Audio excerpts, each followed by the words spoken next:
Bienvenidos a la Noche Infinita. Antes de comenzar, cuéntanos en los comentarios desde dónde nos escuchas y qué temáticas te gustaría que exploremos en el futuro. Leemos cada mensaje con atención y siempre tomamos en cuenta sus sugerencias para los próximos relatos. Sin nada más que decir, comencemos. No fue en un barrio pintoresco ni en un callejón olvidado. Fue en una esquina común de la delegación Benito Juárez, a unas cuadras del Metro División del Norte, donde empezó todo. Un lugar donde los oficinistas comen deprisa y los vecinos de la zona compran lo que les alcanza después del trabajo. Los tacos de El Güero eran famosos por tres cosas: por su salsa verde que parecía napalm, por la rapidez con la que despachaban y porque abrían hasta después de la medianoche. Esa noche en particular era viernes. Yo había salido tarde de una junta y andaba con una de esas hambres que se sienten en los huesos. Había llovido un poco, el pavimento aún estaba húmedo y la banqueta olía a gasolina y pasto mojado. El tipo de noche en la que no piensas demasiado, solo buscas calor, grasa y sal. Me acerqué al puesto, que como siempre, estaba montado sobre una estructura de tubos galvanizados y lona verde fosforescente. El vapor salía a chorros desde la plancha, mezclándose con el olor de la carne asada, el chorizo y la tripa. Había fila, claro, siempre había fila.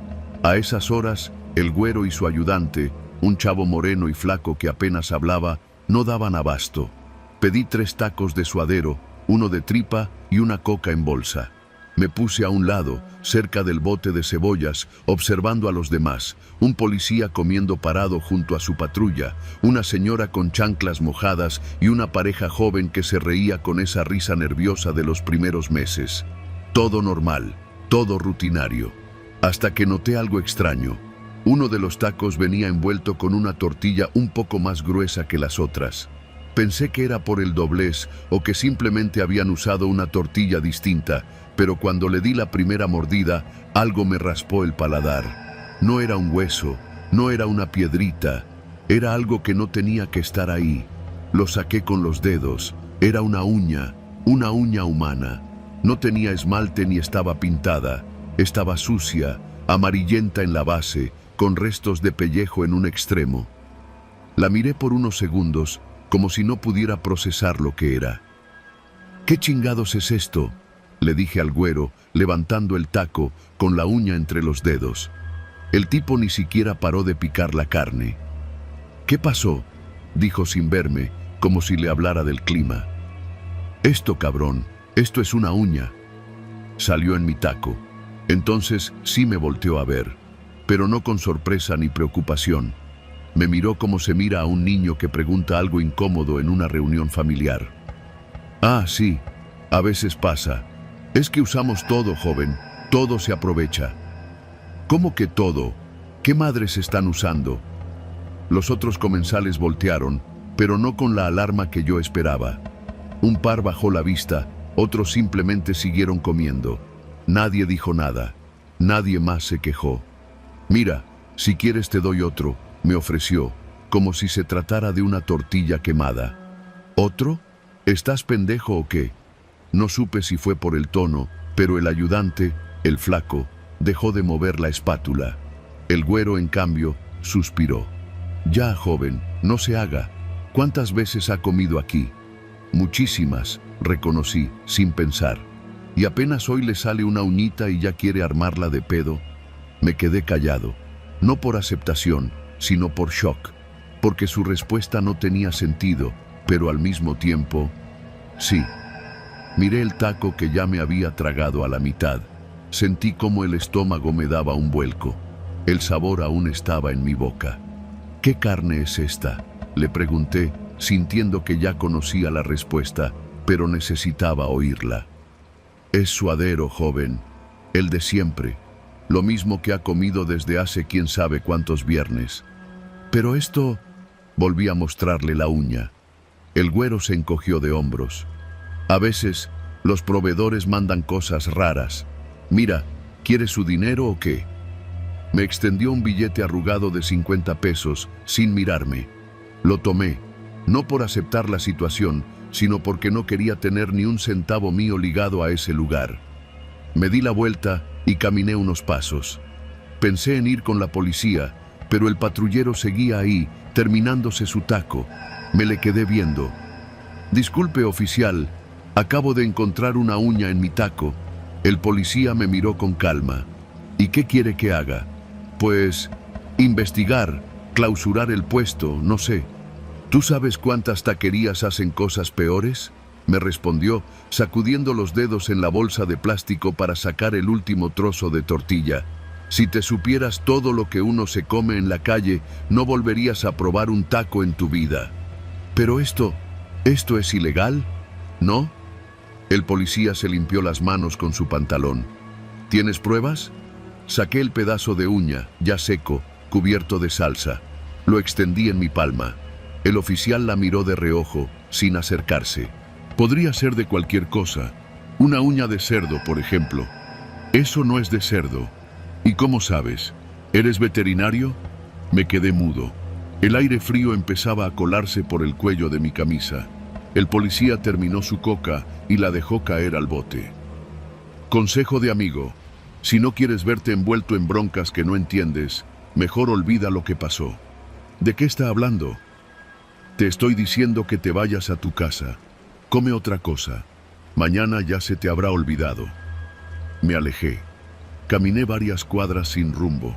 El taco me sabía a óxido. La imagen de la uña, pegada a mi lengua, me daba arcadas. Vomité en una coladera, aunque apenas salió algo. Solo bilis. Ya en casa, me senté en la cocina, mirando la bolsa de papel donde había puesto la uña. No sabía si tirarla o guardarla como prueba. Pensé en llevarla a un laboratorio, pero me pregunté, ¿quién va a analizar una uña sacada de un taco callejero? ¿Quién me creería? Pasaron los días. Volví a pasar por la esquina de El Güero, pero no me detuve. Observaba desde lejos. El puesto seguía igual, la fila igual de larga. A nadie parecía importarle. Hasta que un día me detuve. No porque quisiera comer ahí, sino porque algo me llamó la atención. Un chico se acercó al puesto con la misma hambre que yo tenía aquella noche. Lo vi morder su taco y sonreír satisfecho. Entonces, al masticar, frunció el ceño.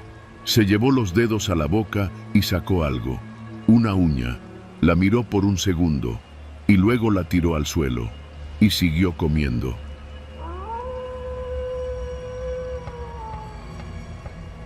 Mi nombre es Beto y he vivido toda mi vida en la colonia industrial, al norte de la Ciudad de México. Es un barrio viejo, de calles angostas y edificios de concreto manchado por la humedad, pero tranquilo. Todos se conocen. Las tienditas tienen décadas en el mismo lugar. Los abuelos se sientan en las banquetas con sus sillas de plástico y los niños todavía juegan en la calle con botellas vacías y cuerdas. Es un lugar donde pocas cosas cambian, o cambiaban, hasta hace poco. Todo empezó hace 3 semanas, cuando apareció un nuevo puesto de tacos. No era un local ni una fonda, solo una lona roja, una parrilla y un cilindro de gas estacionado a un costado de la banqueta, justo frente al mercado viejo, donde antes vendían plantas medicinales. Lo curioso no era solo lo improvisado del lugar, sino el precio. «Tacos a $1, joven. A $1», decía el letrero, escrito con plumón negro sobre cartulina fosforescente. Al principio pensamos que era una broma, hasta que uno de los chavos del taller mecánico de la esquina, el Jona, compró 5. «Están pasados de lanza», dijo. «Tienen de suadero, de tripa, de lengua, y sí traen carne. No son de soya ni de pellejo, eso bastó». Al día siguiente ya había fila. No exagero cuando digo que el puesto se volvió el más concurrido de la colonia. Desde las 7 de la noche hasta la medianoche, una fila larga doblaba la esquina. A veces venía gente de otras colonias. Muchos decían que habían visto el lugar en TikTok o en una historia de Instagram. «Los tacos más baratos del país», les decían. Yo tardé en probarlos, no por desconfiado, sino por costumbre. Siempre he comido en la taquería de Don Lencho, justo frente a mi casa. Pero un viernes, después de unas chelas con los del equipo de fútbol, me dio hambre y crucé. Eran las 11 de la noche. El humo de la plancha flotaba en el aire como neblina espesa y el olor a carne asada, grasa y cebolla me atrapó. 5 de tripa, con todo, le dije al taquero. Era un tipo delgado, de tez quemada, con una gorra vieja y un delantal blanco percudido. No hablaba mucho, tenía los ojos apagados, como si estuviera cansado o triste. Me sirvió los tacos rápido. La carne chisporroteaba sobre la plancha. Les puso cebolla, cilantro y una salsita verde que olía fuerte. Los tacos sabían bien. No diré que eran los mejores del mundo, pero por un peso estaban más que decentes. No me pasó nada esa noche. Ni dolor de estómago ni diarrea. Nada. De hecho, me sentí ligero, como si no hubiera comido nada. Pero algo sí me llamó la atención. Alrededor del puesto había un grupo de cholos, ya grandes, como de 40-45 años. No pedían tacos, solo miraban. Algunos fumaban, otros jugaban cartas sobre una caja de refrescos. Pero todos vigilaban, como si fueran parte del puesto, pero no trabajaran. Era raro, no encajaban. Pasaron los días y el puesto siguió creciendo. Pusieron luces LED, una bocina con reggaetón y más opciones. Gringas, volcanes, hasta mulitas. Todo a un peso. Pero entonces comenzó lo raro de verdad. A los pocos días, la señora Chayito, una de las clientas frecuentes, terminó en el hospital. Vomitaba sin parar. Luego, el hijo del tendero de la esquina tuvo una infección que le reventó el hígado. Después, una señora embarazada perdió al bebé. Todos habían comido ahí, todos. Pero en la colonia nadie decía nada, ni siquiera los familiares. Era como si nadie quisiera acusar al puesto. Incluso cuando una noche, los de Protección Civil llegaron con patrullas y clausuraron el lugar por vender carne sin refrigerar, el puesto volvió a abrir al día siguiente, en el mismo lugar, como si nada hubiera pasado. Algo no cuadraba. ¿Cómo era posible que la gente enfermara así y aún así siguieran yendo? ¿Cómo podía un taco costar menos que una tortilla? Decidí investigar por mi cuenta. Una noche, me quedé observando el puesto desde la otra esquina, dentro de mi coche, con las luces apagadas. Eran cerca de la 1 de la madrugada. Ya no había clientes, solo el taquero, limpiando la plancha. Pero entonces llegó una camioneta negra, sin placas, de esas blindadas que solo ves en las noticias. Se bajaron 3 hombres. Uno de ellos llevaba una bata quirúrgica, blanca, completamente limpia. Los otros 2 cargaban hieleras grandes, como las que usan los pescadores. El de la bata no saludó, solo señaló la hielera y el taquero la metió en la hielera del puesto. No vi bien lo que traía, pero no era carne común, era otra cosa. El taquero ni siquiera miró el contenido, solo asintió con la cabeza, como si ya supiera qué era. Ese mismo día se enfermó el sobrino del panadero. Le salió sangre de los ojos. Murió a las pocas horas. Fui con don Lencho, mi taquero de siempre. Le conté todo. Me miró fijo, en silencio. Después de unos segundos, me dijo algo que todavía me da vueltas en la cabeza. No preguntes, Beto. No es carne, y no es un negocio, es un mensaje. Me lo dijo sin titubear, como si ya lo supiera desde el principio. Los que están detrás no quieren dinero, quieren control, poder, experimentan, ensayan, les vale la vida. Uno por uno los van probando.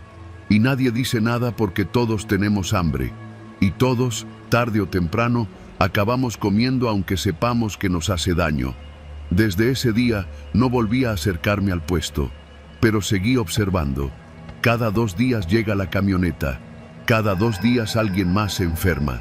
Ya van más de 20 casos y algunos dicen que el IMSS ya no se da abasto. Pero en la colonia nadie habla, nadie dice nada. Anoche, la fila para los tacos doblaba 2 cuadras. Había niños, adultos, gente de fuera. Un influencer hasta grabó un video diciendo que eran los mejores tacos del país.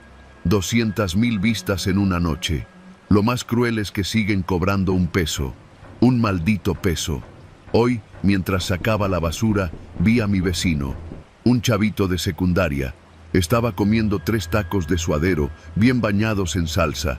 Me sonrió con la boca llena. «Están bien buenos, don Beto», me dijo, y con 10 varos ya me llené. Yo no supe qué decirle. Me metí a casa y cerré con seguro, y no pude evitar pensar, quizá no nos están matando, quizá solo nos están probando.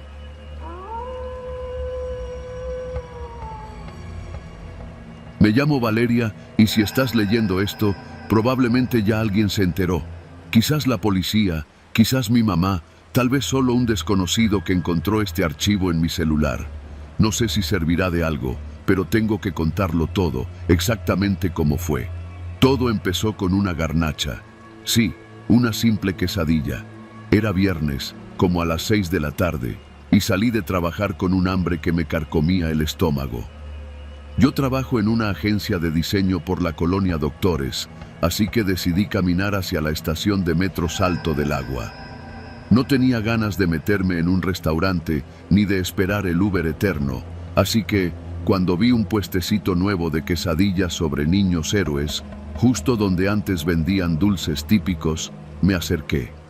No tenía nombre ni lona, solo un anafre grande, 2 comales oxidados y un par de señoras mayores con delantal floreado. Me llamó la atención porque había una fila de al menos 10 personas. Pensé que eso era buena señal. Me formé. La espera fue eterna. No por lo lenta, sino por el ambiente. Se notaba que no querían conversación. Las señoras apenas te miraban cuando les pedías algo. No decían ni gracias, ni ¿qué más va a llevar? La gente comía rápido, en silencio, mirando sus teléfonos o el piso. Ni una sonrisa. Cuando me tocó, pedí una de flor de calabaza y otra de chicharrón prensado. Me las sirvieron en un plato de unicel, chorreando aceite, con salsa roja. No estaban malas, pero tampoco valían la espera. La salsa picaba como demonio y la masa estaba medio cruda. Pagué 40 pesos, di las gracias aunque nadie me respondió, y me fui. Esa misma noche, mientras estaba tirada en el sillón viendo TikToks, decidí subir una reseña.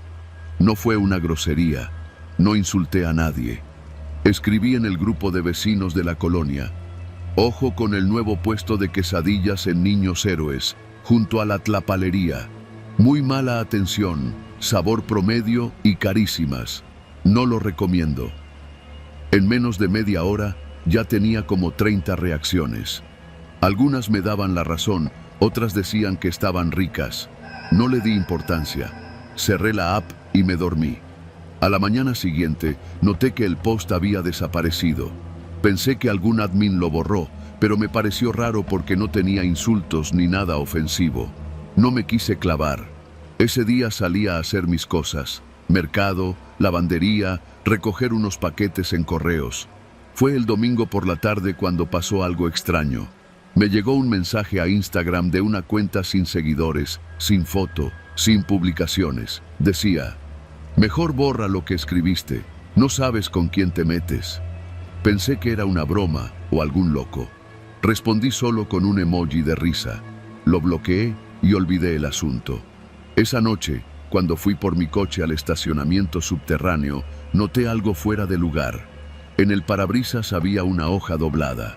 Pensé que era propaganda o un volante, pero cuando la abrí, el corazón se me fue al piso. No tienes idea de lo que cuesta ganarse el pan. Aprende a cerrar el hocico. La letra era rara, toda en mayúsculas, con tinta negra. No era escrita a mano, parecía impresa, pero con manchas, como si la hubieran escaneado de una máquina vieja. Sentí una mezcla de enojo y miedo. Miré alrededor, pero no había nadie. Solo el eco de mis pasos y el zumbido del transformador. Subí rápido al carro, cerré los seguros y salí del estacionamiento a toda prisa. No se lo conté a nadie, ni a mi mamá, ni a mi mejor amiga, ni siquiera a mi jefe. Me daba pena. ¿Quién iba a tomar en serio una amenaza por una quesadilla? El lunes, cuando pasé por donde estaba el puesto, ya no estaba. El anafre, las mesas, las señoras, todo había desaparecido. En su lugar había solo unas cajas de cartón, como si nunca hubiera existido. Me pareció extraño, pero hasta cierto punto lógico. En esa calle muchos puestos aparecen y desaparecen sin aviso. Ese día, después del trabajo, alguien tocó a la puerta de mi departamento. Vivo en un cuarto piso sin elevador. Rara vez alguien llega sin avisar. Me asomé por la mirilla. Era un tipo con gorra y una chamarra gris. No traía uniforme ni mochila de reparto, solo un sobre en la mano. Pensé que era algún vecino o tal vez el portero. ¿Valeria?, preguntó sin mirar a la puerta, como si supiera que estaba del otro lado. «Tengo algo para ti». No respondí. Retrocedí un paso. «Me lo encargaron de parte de las señoras del puesto», dijo, con una voz grave. Mi estómago se encogió. No dije nada. Me quedé quieta hasta que se fue. Esa noche ya no dormí. Me llamo Valeria y si estás leyendo esto, probablemente ya alguien se enteró. Quizás la policía, quizás mi mamá, tal vez solo un desconocido que encontró este archivo en mi celular. No sé si servirá de algo, pero tengo que contarlo todo, exactamente como fue. Todo empezó con una garnacha. Sí, una simple quesadilla. Era viernes, como a las 6 de la tarde, y salí de trabajar con un hambre que me carcomía el estómago. Yo trabajo en una agencia de diseño por la colonia Doctores, así que decidí caminar hacia la estación de metro Salto del Agua. No tenía ganas de meterme en un restaurante ni de esperar el Uber eterno, así que, cuando vi un puestecito nuevo de quesadillas sobre niños héroes, justo donde antes vendían dulces típicos, a la mañana siguiente, me enfermé. Náuseas, dolor de cabeza, vómito. Fui al médico, me dieron un suero, dijeron que era algo estomacal. Pensé que era sugestión. Volví a abrir la app del grupo de vecinos. Busqué mi post. Ya no aparecía ni siquiera en mi historial. Pero entonces vi otra publicación. Una mujer, perfil con nombre falso, subió una foto del mismo puesto, de hacía unas semanas. Comentaba que había ido, que la habían tratado con la punta del pie y que la comida sabía a manteca vieja. Solo había un comentario debajo. Ya van 2. Eso fue todo. El miércoles siguiente salí tarde de la agencia. Estaba sola. El estacionamiento ya estaba casi vacío. Cuando me subí al coche, el retrovisor estaba movido. Lo ajusté. No le di mucha importancia, pero al llegar a casa me di cuenta de que faltaba algo. Una pulsera de hilo rojo que siempre colgaba del espejo ya no estaba. Pensé que se cayó, pero revisé el piso, los asientos, la guantera. Nada. Esa noche tomé la decisión. Fui a la delegación. Pedí hablar con alguien. Conté todo. La reseña, los mensajes, la nota en el parabrisas. Me dijeron que no podían hacer nada. No hay delito, me dijeron. Me recomendaron no andar exhibiendo a gente de la calle, porque eso luego tiene consecuencias. Ahí entendí que estaba sola. Pasó una semana. 2. No recibí más amenazas. Nada nuevo. Casi me convencí de que había sido mi imaginación. Pensé incluso en contarle a Mariana, mi roomie, pero justo se había ido de viaje con su novio a Oaxaca y no quise molestarla. Y luego, el viernes por la tarde, volviendo del súper, vi a una de las señoras del puesto. Estaba en la esquina de Arcos de Belén, cargando una bolsa de plástico y comiéndose una quesadilla en servilleta. Me detuve. La reconocí de inmediato. Era la misma señora que me había servido la de flor de calabaza. Su mirada cruzó con la mía. No fue casualidad, no fue accidente. Me miró con calma, con firmeza. Sin dejar de masticar, sonrió. Y me hizo una seña con el dedo, como si dijera, «Shh». No me moví. No supe qué hacer. Cuando volví a parpadear, ya no estaba. Desde esa noche, cada vez que camino por la calle, siento que alguien me sigue. Cada vez que tomo el metro, creo ver su rostro entre la multitud. A veces despierto con el sonido del gas burbujeando en un comal imaginario. Ya no estoy segura de qué es real y qué no. Mi cuenta de redes fue bloqueada hace 3 días, sin explicación. No puedo subir nada, no puedo comentar. Ayer mi número fue dado de baja. Hoy encontré una nueva nota debajo de mi puerta. Ya no te preocupes por nada, Valeria. Nosotras sí cuidamos de los nuestros. Ya cambié las cerraduras, puse cámaras, avisé a los vecinos. Nadie ha visto nada. Solo sé esto.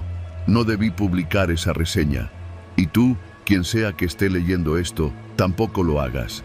En esta ciudad hay reglas no escritas. Y hay puestos que no solo venden comida, venden miedo.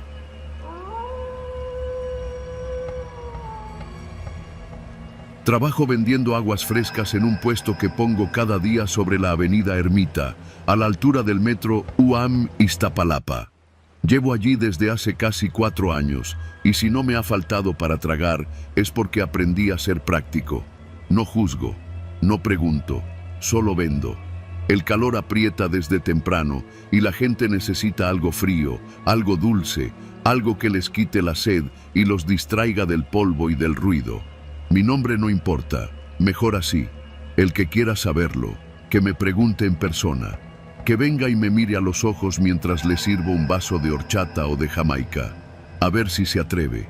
Mi puesto es pequeño, una sombrilla roja, 2 mesas plegables, 3 tambos de plástico llenos de colores y una hielera grande donde guardo las bolsas con el hielo. De lejos parece un puesto como cualquier otro, pero no lo es.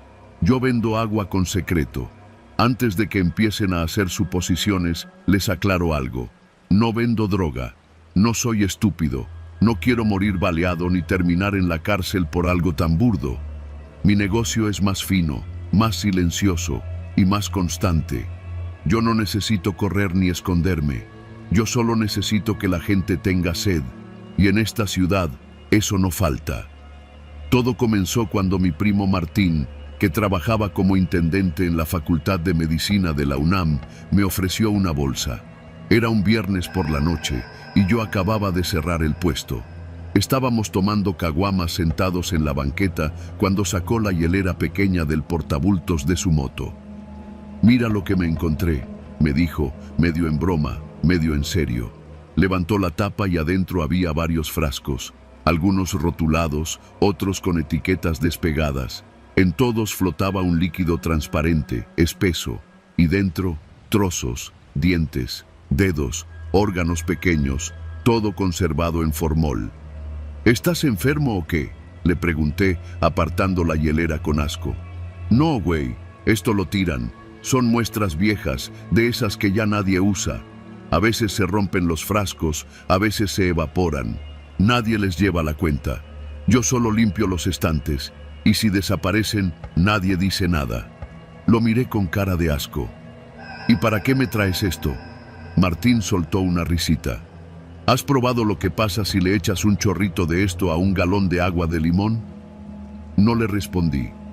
Me dio miedo, pero no el miedo que uno siente cuando está en peligro. Me dio ese otro miedo, el que nace cuando algo que no debería tener sentido empieza a tenerlo. Martín lo hizo como experimento. Yo no. Yo ya tenía en mente el calor, el sudor, el cansancio de los que pasan por mi puesto todos los días. La mayoría trabaja cargando, caminando, vendiendo. Vienen del metro o del cerro. No quieren hablar. Solo quieren un vaso grande, frío, y si les entra bien, uno más. Lo probé primero con la de Jamaica. Apenas unas gotas, lo justo para que no se notara. No cambió el sabor, pero sí noté algo. Quien la bebía se quedaba un rato más callado. Miraban el vaso con una expresión rara, como de pausa. Luego pagaban y se iban. No sé cómo explicarlo, pero desde el primer día las ventas subieron. Y no por el sabor. La gente regresaba, a veces 2 o 3 veces al día. Me preguntaban si la preparaba con frutas naturales. Decían que sabían diferente, como más potente. Yo sonreía, agradecía el cumplido y les servía más. Nunca preparé más de una jarra por sabor con eso. No hacía falta.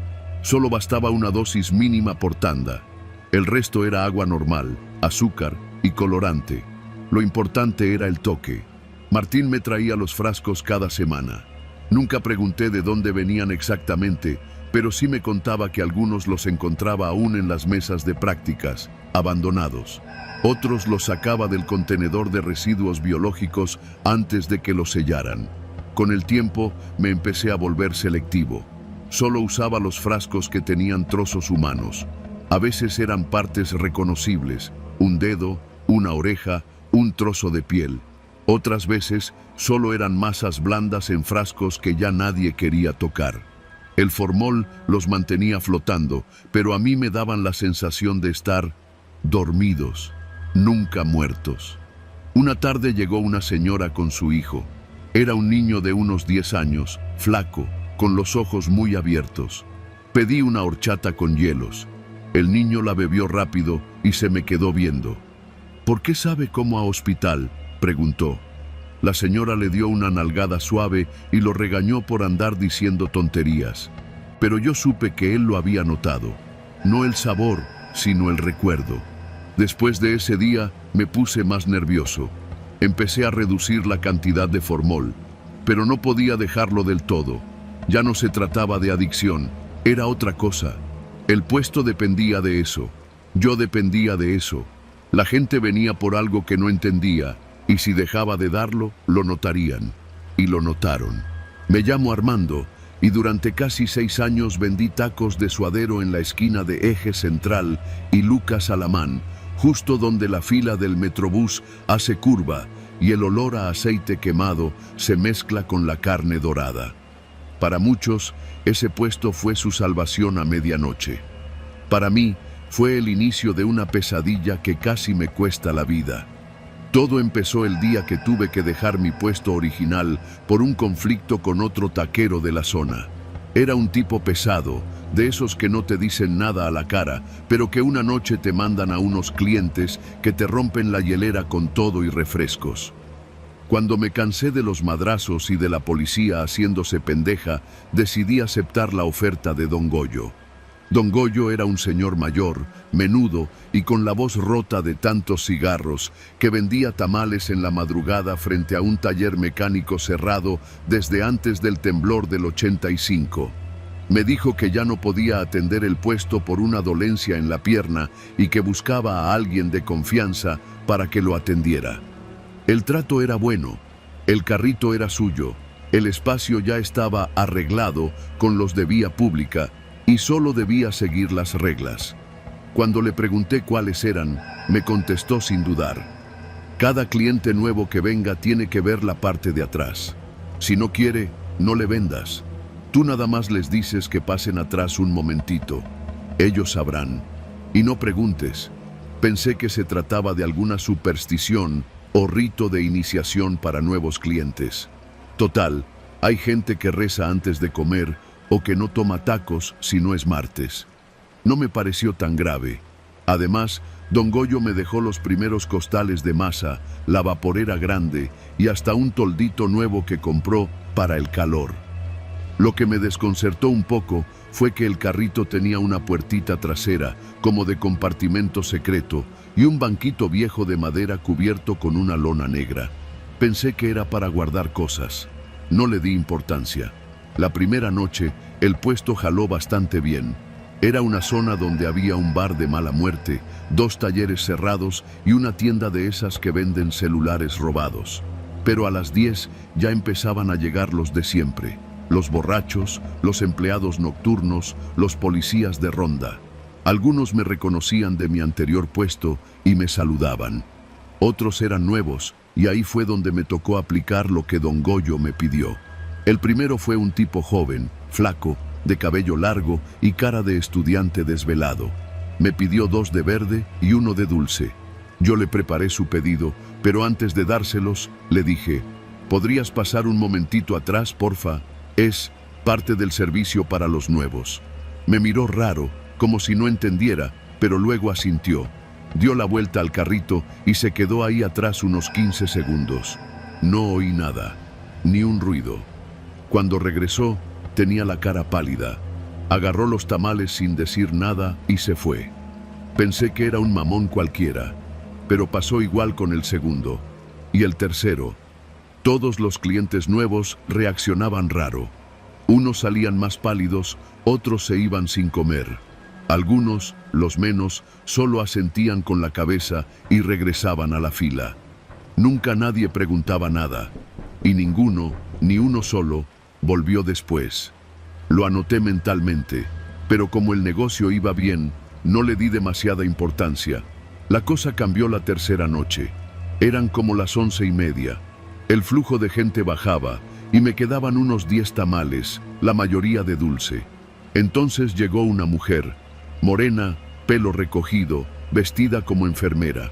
Se notaba cansada, traía ojeras marcadas y caminaba despacio. Me pidió uno de rajas. Mientras se lo preparaba, le dije la línea de siempre. Si es tan amable, ¿puede pasar un momento atrás? Ella frunció el ceño. ¿Atrás? Sí, es una tradición del puesto. La mujer dudó, pero dio la vuelta al carrito. No pasó ni medio minuto cuando oí un ruido, como un golpe seco. Solté la espátula y corrí a ver. Estaba arrodillada, con la cara enterrada en las manos, temblando. ¿Está bien?, le pregunté, agachándome.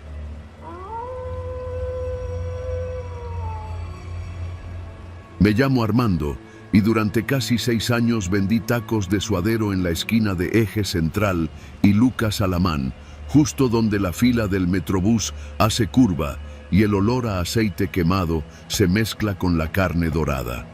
Para muchos, ese puesto fue su salvación a medianoche. Para mí, fue el inicio de una pesadilla que casi me cuesta la vida. Todo empezó el día que tuve que dejar mi puesto original por un conflicto con otro taquero de la zona. Era un tipo pesado, de esos que no te dicen nada a la cara, pero que una noche te mandan a unos clientes que te rompen la hielera con todo y refrescos.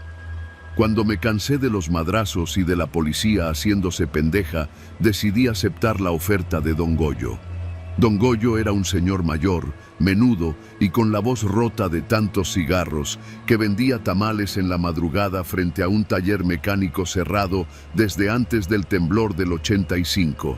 Me dijo que ya no podía atender el puesto por una dolencia en la pierna y que buscaba a alguien de confianza para que lo atendiera. El trato era bueno, el carrito era suyo, el espacio ya estaba arreglado con los de vía pública y solo debía seguir las reglas. Cuando le pregunté cuáles eran, me contestó sin dudar. Cada cliente nuevo que venga tiene que ver la parte de atrás. Si no quiere, no le vendas. Tú nada más les dices que pasen atrás un momentito. Ellos sabrán. Y no preguntes. Pensé que se trataba de alguna superstición o rito de iniciación para nuevos clientes. Total, hay gente que reza antes de comer o que no toma tacos si no es martes. No me pareció tan grave. Además, Don Goyo me dejó los primeros costales de masa, la vaporera grande y hasta un toldito nuevo que compró para el calor. Lo que me desconcertó un poco fue que el carrito tenía una puertita trasera, como de compartimento secreto, y un banquito viejo de madera cubierto con una lona negra. Pensé que era para guardar cosas. No le di importancia. La primera noche, el puesto jaló bastante bien. Era una zona donde había un bar de mala muerte, 2 talleres cerrados y una tienda de esas que venden celulares robados. Pero a las 10 ya empezaban a llegar los de siempre. Los borrachos, los empleados nocturnos, los policías de ronda. Algunos me reconocían de mi anterior puesto y me saludaban. Otros eran nuevos y ahí fue donde me tocó aplicar lo que Don Goyo me pidió. El primero fue un tipo joven, flaco, de cabello largo y cara de estudiante desvelado. Me pidió 2 de verde y 1 de dulce. Yo le preparé su pedido, pero antes de dárselos, le dije, ¿podrías pasar un momentito atrás, porfa? Es parte del servicio para los nuevos. Me miró raro, como si no entendiera, pero luego asintió. Dio la vuelta al carrito y se quedó ahí atrás unos 15 segundos. No oí nada, ni un ruido. Cuando regresó, tenía la cara pálida. Agarró los tamales sin decir nada y se fue. Pensé que era un mamón cualquiera, pero pasó igual con el segundo. Y el tercero. Todos los clientes nuevos reaccionaban raro. Unos salían más pálidos, otros se iban sin comer. Algunos, los menos, solo asentían con la cabeza y regresaban a la fila. Nunca nadie preguntaba nada, y ninguno, ni uno solo, volvió después. Lo anoté mentalmente, pero como el negocio iba bien, no le di demasiada importancia. La cosa cambió la tercera noche. Eran como las 11:30.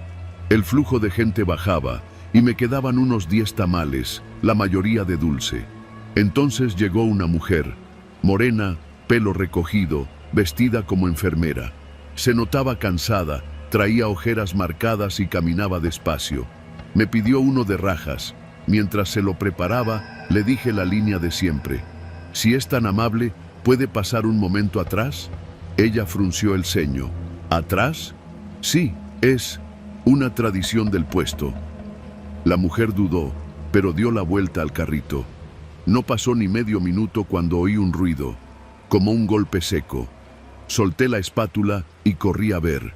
Estaba arrodillada, con la cara enterrada en las manos, temblando. ¿Está bien?, le pregunté, agachándome. Ella no respondió. Solo se levantó, me miró de frente con los ojos abiertos de par en par y me dijo: «Tú no sabes lo que estás haciendo aquí». Y se fue sin el tamal. Esa noche cerré antes de tiempo. Algo no cuadraba.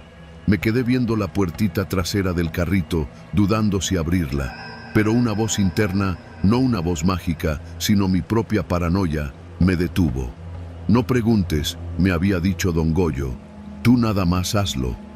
A la mañana siguiente lo busqué. Vivía en una vecindad de la colonia obrera. Lo encontré sentado en un sillón viejo, con una cobija en las piernas y el radio encendido. Le conté lo que había pasado. No me miró, solo dijo: «Mientras no mires tú, no pasa nada. Eso es lo que importa». «¿Pero qué hay atrás?». Me vio por fin. Sus ojos no tenían miedo, tenían resignación. Cada quien ve algo distinto. Yo ya vi lo mío hace muchos años, por eso ahora me siento. Esa misma noche decidí seguir. No porque fuera valiente, sino porque tenía deudas. El tamalero anterior lo había visto y seguía vivo. Pensé que tal vez era solo una especie de experimento psicológico o algo planeado para espantar a los curiosos. Así pasaron las semanas. Una noche, como a las 2 de la madrugada, llegó un tipo que me desconcertó. Era un policía, pero no vestía el uniforme completo. Solo llevaba la camisa, abierta hasta el pecho, sin placa visible.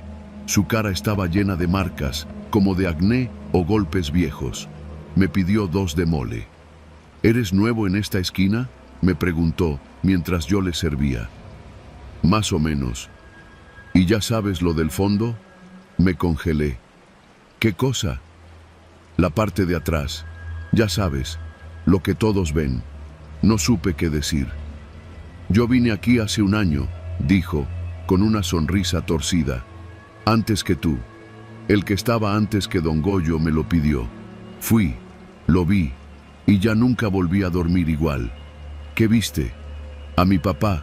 Me quedé helado. «Pero mi papá murió cuando yo era niño», continuó. «Y lo que vi no era mi papá. Era algo con su cara, algo que me hablaba con su voz, pero me decía cosas que nadie más sabía, cosas que yo nunca conté». «¿Y por qué volviste?». «Porque tenía que ver si todavía estaba allí, pero ya no voy a pasar. Solo vine a ver si el puesto seguía». No supe cómo responder. Le di sus tamales. Él pagó sin decir nada más y se fue caminando lento, como si arrastrara algo invisible. Esa fue la última noche que atendí el puesto. Horas después, a eso de las 5 de la mañana, me quedé solo. Los últimos clientes se habían ido. El cielo empezaba a clarear. No había ruido, solo el rumor lejano de una patrulla. Me giré y vi la puertita trasera del carrito, apenas abierta. El aire de la madrugada me trajo un olor raro, como tierra húmeda, como algo viejo. Me acerqué, despacio. Apoyé la mano en la madera astillada. Abrí. Vi algo. No puedo decir qué era. No porque no quiera, sino porque era como mirarse en un espejo roto.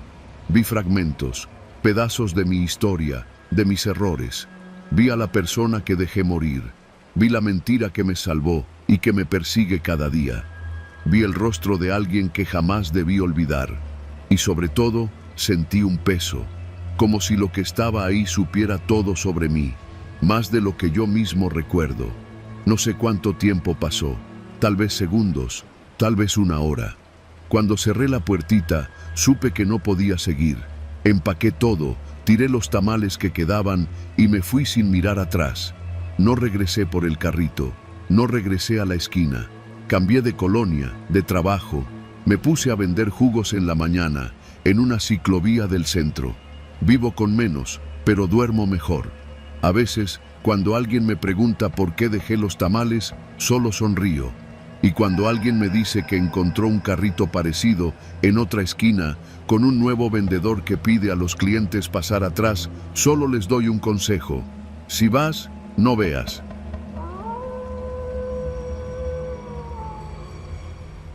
Trabajo desde hace un año en un puesto de tacos en la calzada Ermita Iztapalapa, justo a unas calles del Metro Constitución de 1917.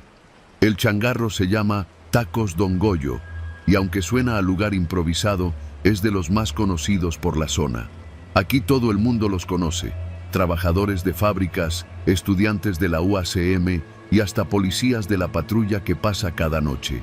No importa la hora, siempre hay fila. Yo soy ayudante del taquero principal, Beto.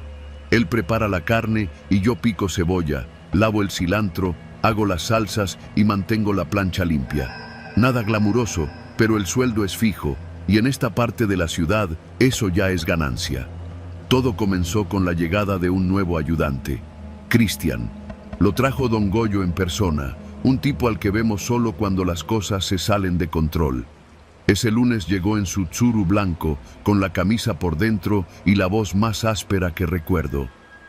«Les traigo a este muchacho», nos dijo sin darnos mucho contexto. «Es de confianza. Denle chance».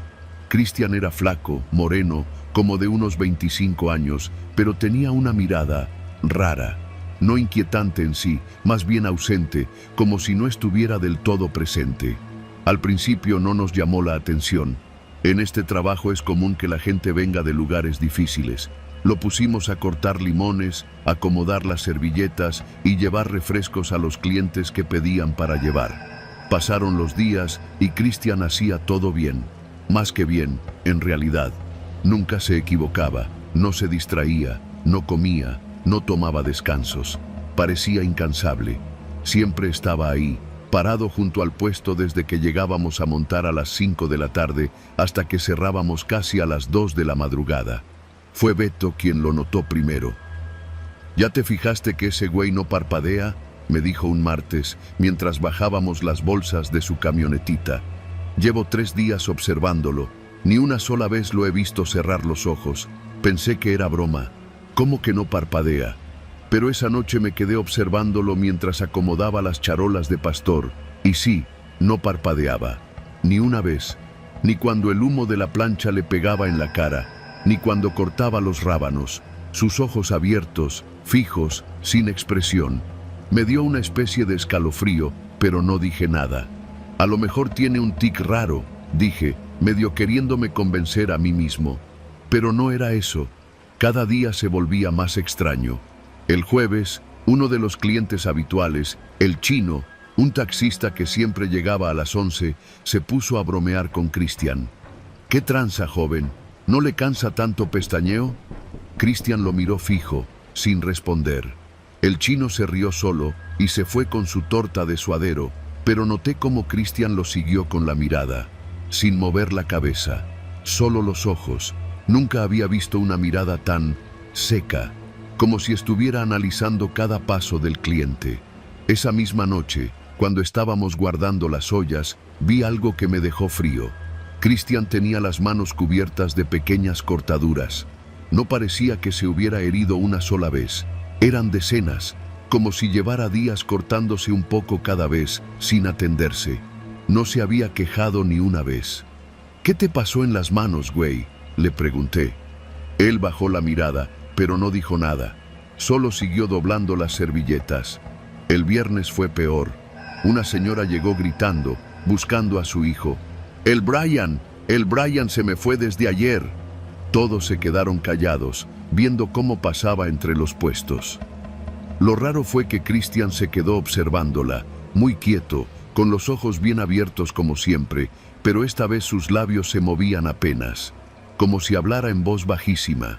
Me acerqué un poco para ver si decía algo, y alcancé a oír un murmullo apenas perceptible. «Está en el baldío. No debió correr». Me quedé helado. ¿Qué dijo? Le pregunté directamente. ¿Qué dijiste? Él me miró, los ojos más abiertos que nunca, y luego simplemente se dio la vuelta y siguió limpiando los cuchillos. Esa noche casi no dormí. El sábado, temprano, salió la noticia en redes locales. Encontraron al cuerpo de un adolescente en el baldío junto a la secundaria 51. Era Brian, el mismo que buscaba la señora. No dije nada. ¿Quién me iba a creer que Christian lo había mencionado antes de que apareciera?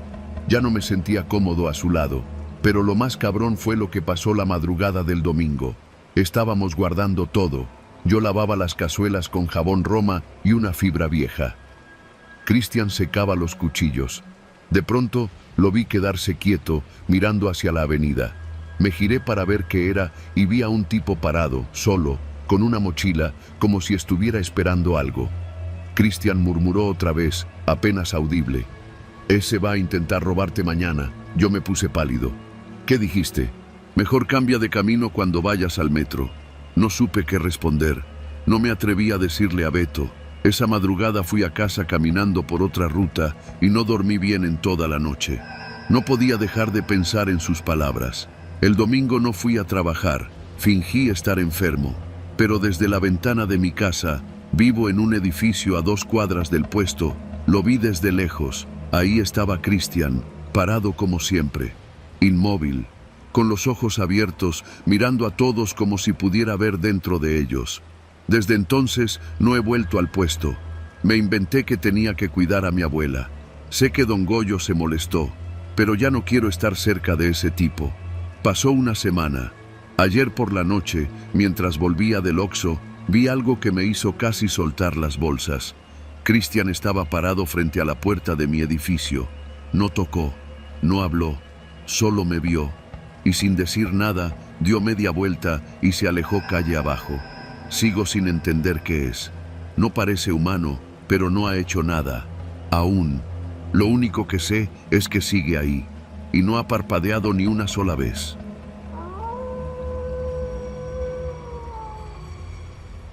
Mi nombre es Irene. Soy profesora de secundaria en la Colonia Obrera, en la Ciudad de México.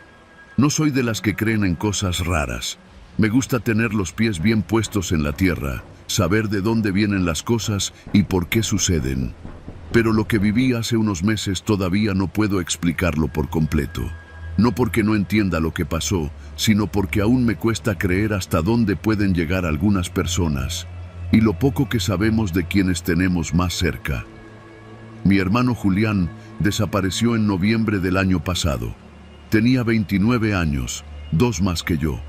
Vivía solo desde hacía tiempo en un cuartito en la colonia Doctores, donde compartía baño con otros inquilinos. No tenía un trabajo fijo. A veces ayudaba en una ferretería, otras en una cocina económica. Nunca duraba mucho, pero se las arreglaba. No era el mejor hermano del mundo, pero siempre me marcaba cada domingo.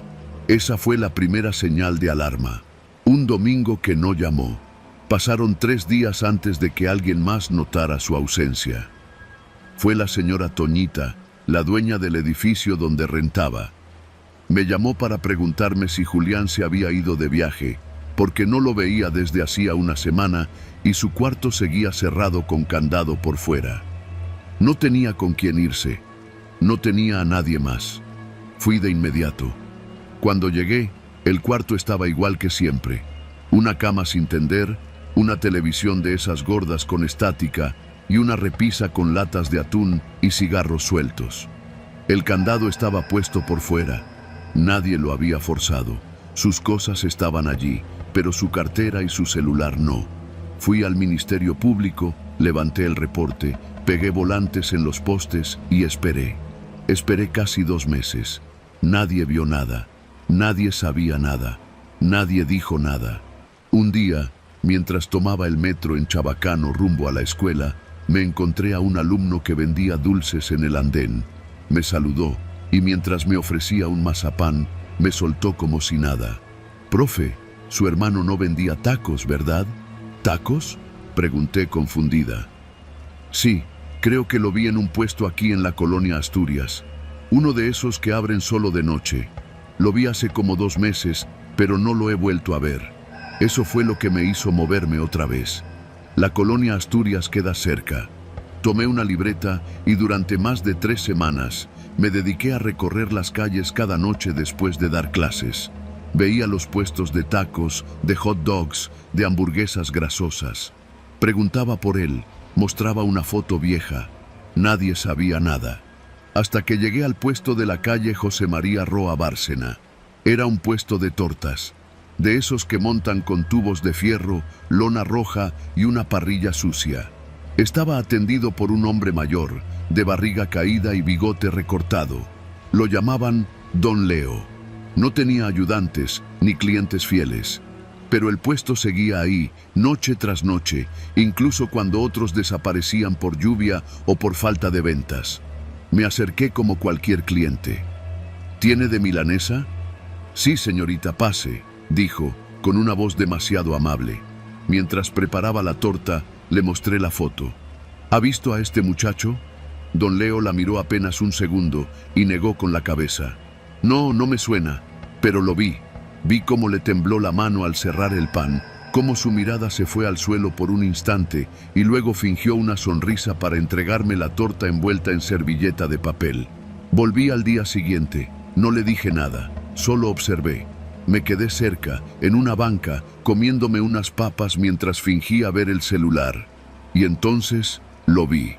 Don Leo no estaba solo. A eso de las 10 de la noche, un joven delgado llegó por la parte trasera del puesto. Cargaba una bolsa negra, grande. No era basura común. La dejó junto al carrito y se fue. Don Leo la metió debajo de la mesa de trabajo, como si fuera parte de su rutina. Volví al tercer día. Me acerqué más. Noté que el piso bajo el puesto era diferente al resto de la banqueta. Un rectángulo de concreto más claro, recién puesto. Olía distinto. Un olor ácido, entre grasa vieja y algo más metálico. Volví una semana seguida. Observaba, escuchaba. Todo era rutinario, salvo por las bolsas negras. Un viernes, aproveché que Don Leo fue al baño del Oxxo de la esquina. Me acerqué. Miré debajo del puesto. La tierra removida no mentía. Había algo enterrado allí. No era un presentimiento, era un olor. No sé cómo reuní el valor, pero esa noche me quedé hasta que cerraron. Seguí al joven que traía las bolsas. Lo vi entrar a una vecindad en la calle de José T. Cuellar. Anoté la dirección. A la mañana siguiente regresé con una patrulla. Tuve suerte, o tal vez fue mi insistencia. Mostré las fotos, conté todo. Que mi hermano había desaparecido, que alguien lo había visto trabajando ahí, que Don Leo mentía, que esas bolsas no eran normales. El Ministerio Público aceptó abrir una investigación. Una semana después, catearon el puesto. Lo encontraron. Encontraron los restos de Julián bajo la plancha de concreto. Había sido sepultado sin ataúd, sin ropa, sin nombre.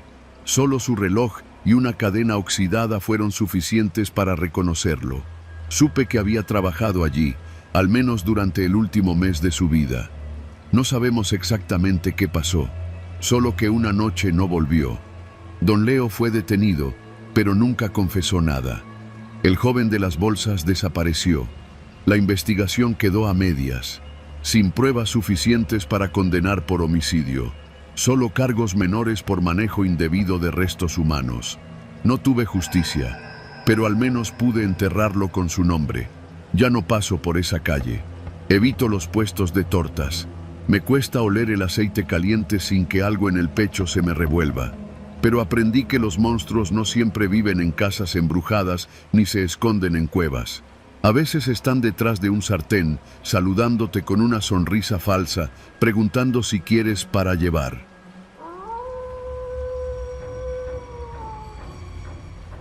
Me llamo Iván, y esta historia ocurrió hace poco más de un año, cuando trabajaba como repartidor de aplicaciones en la zona sur de la Ciudad de México. Vivía en Coyoacán, cerca de la calle Miguel Ángel de Quevedo, y solía recorrer toda esa zona para hacer entregas. Copilco, Churubusco, Taxqueña, incluso a veces me metía hasta Xochimilco si el pedido lo valía. Ya sabes, en este trabajo, Uno va donde está la propina. En una de esas noches entre semana, después de hacer una entrega cerca del centro de Coyoacán, me detuve a cenar.